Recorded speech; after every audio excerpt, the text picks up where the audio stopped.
any different than this? Oh.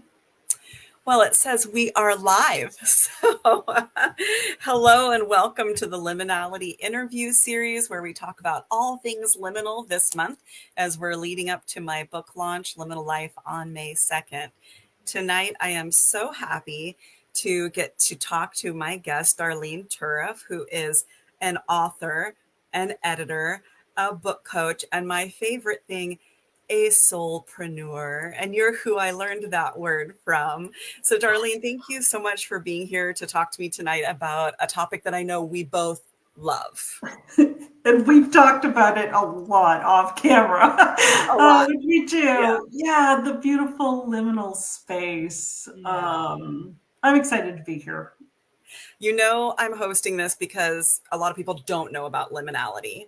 And although I think I do a pretty darn good job in my book of talking about it, these will be little bite-sized conversations that hopefully will just give people a chance to start understanding, wow, how much of their life is immersed in liminal space.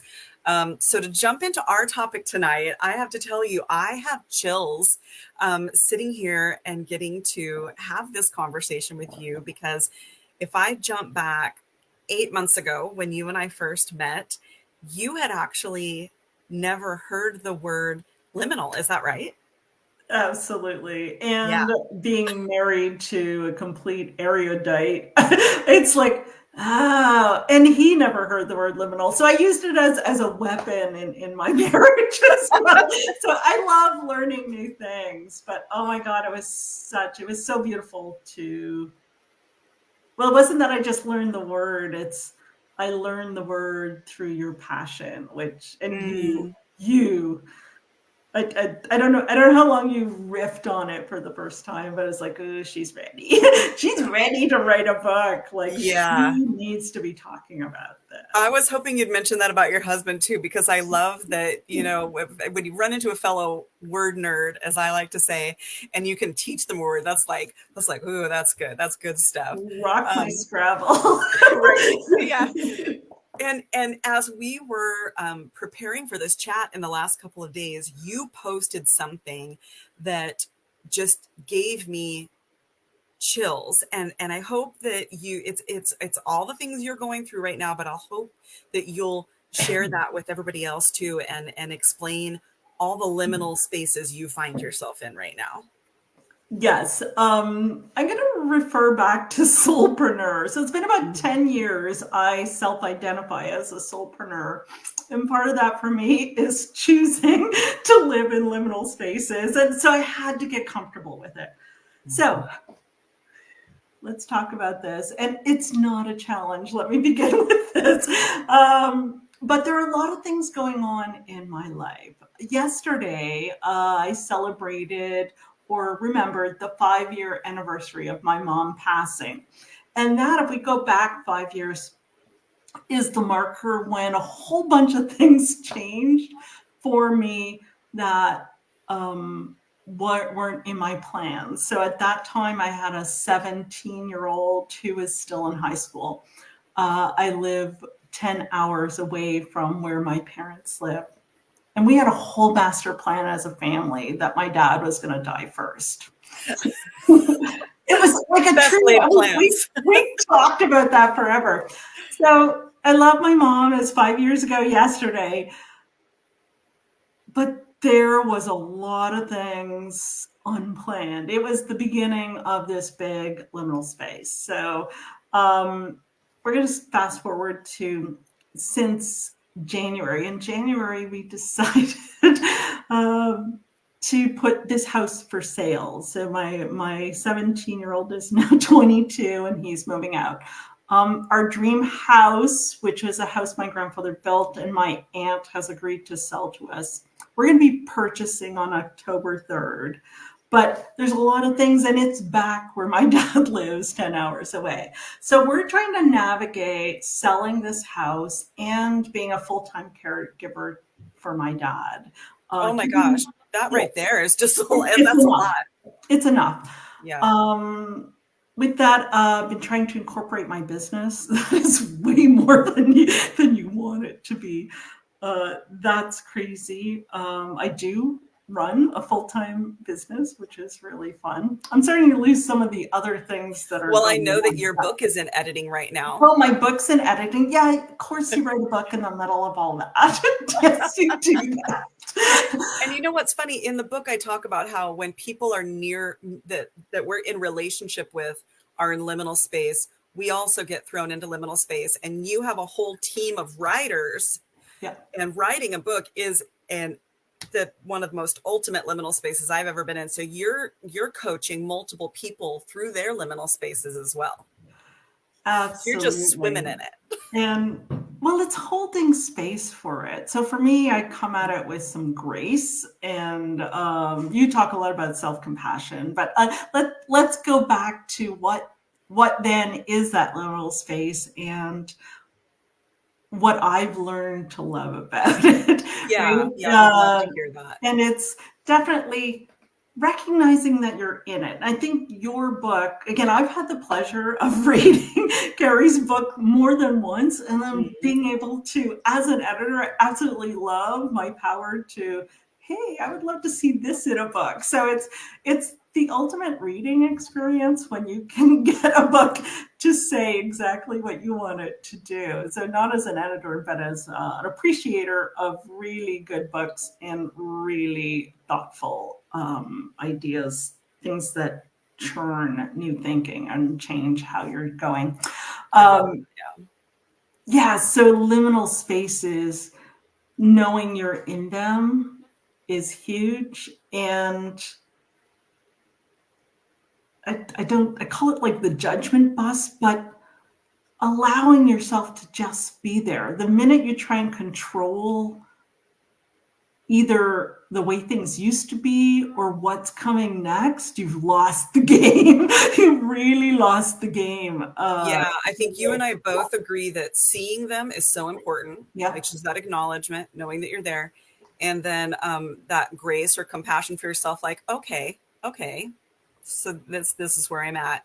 And of course, the thing that you and I both wanted to jump into tonight too is in that, when I'm holding this, Yeah. the success to walking through liminality is to be able to embrace both and. Both and yeah. And you have different ways of talking about that too that I find really fascinating. You have different words that I actually learned from you.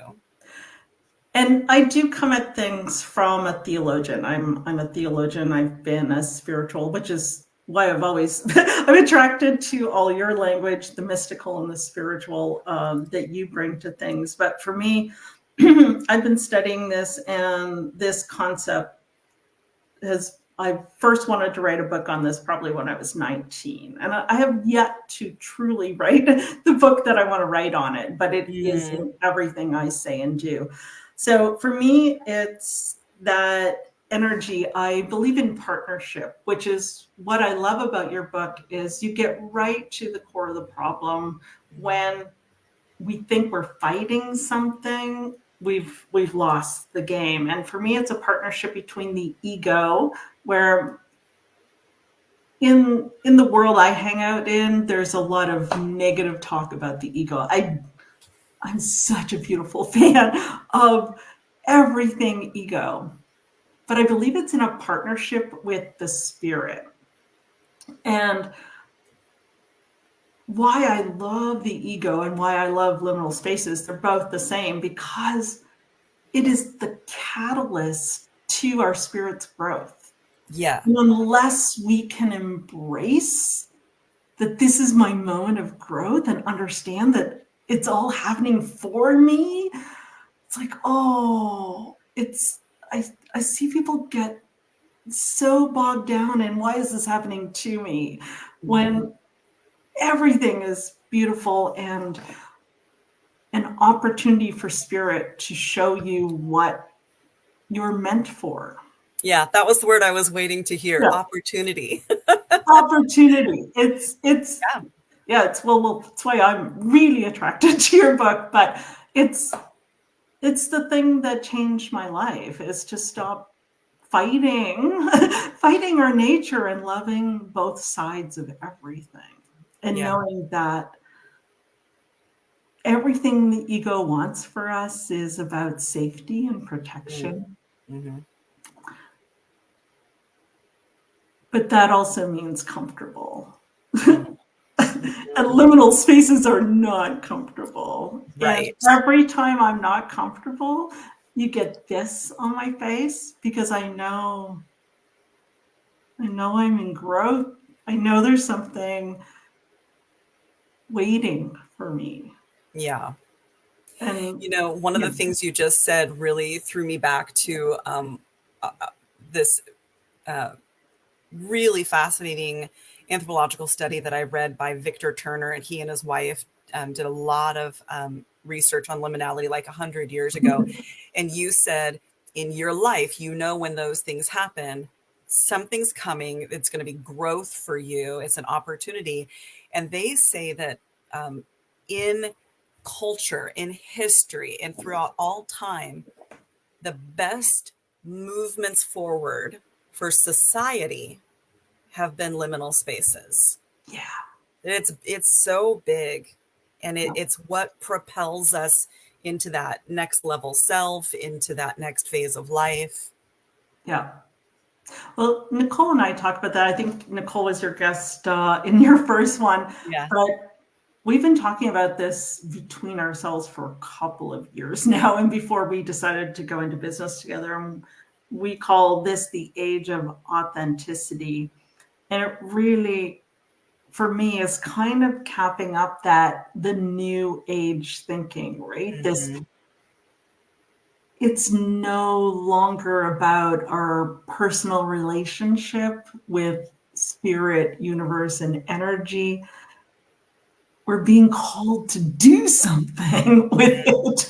It's no longer enough for personal understanding.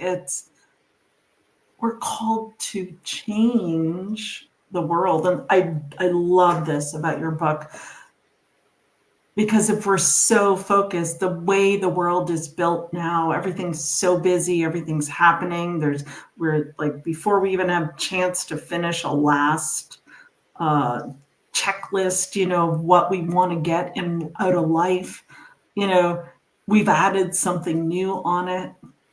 So the conversation opening up, hey, what about space and what it's supposed to bring us, right? Mm-hmm. It's a new conversation. Yeah, slowing down and listening. I keep hearing that a lot through a lot of different avenues. Are you listening? And are you quiet enough and slow enough to be listening? Do you have space for that? And what I love that I'm hearing you say is that, and it's just in different words, is that when we heal, Yep. we offer that to other people and help in their healing. And I believe that's how we heal the world. Yes, That, me that it's, too. yeah, I just got chills. yeah. Yeah, it is as simple as that. The world can be impacted by the energy of one person. I believe that with my whole heart. Yeah, absolutely. Wow, my gosh, I just looked at the time and we've gone I 12 minutes know. already. I So and we know. have to wrap up before the 15-minute mark. So, man, you and I could go all night. Darlene, thank you so much for getting on here and just giving people a little taste of what this is about. I really hope that when my podcast comes out this summer, you and I really can just really go for an hour. But I appreciate your vulnerability and just your authenticity. And viewers, I hope you're going to check back on Thursday. We're going to have a conversation about the liminality of perimenopause.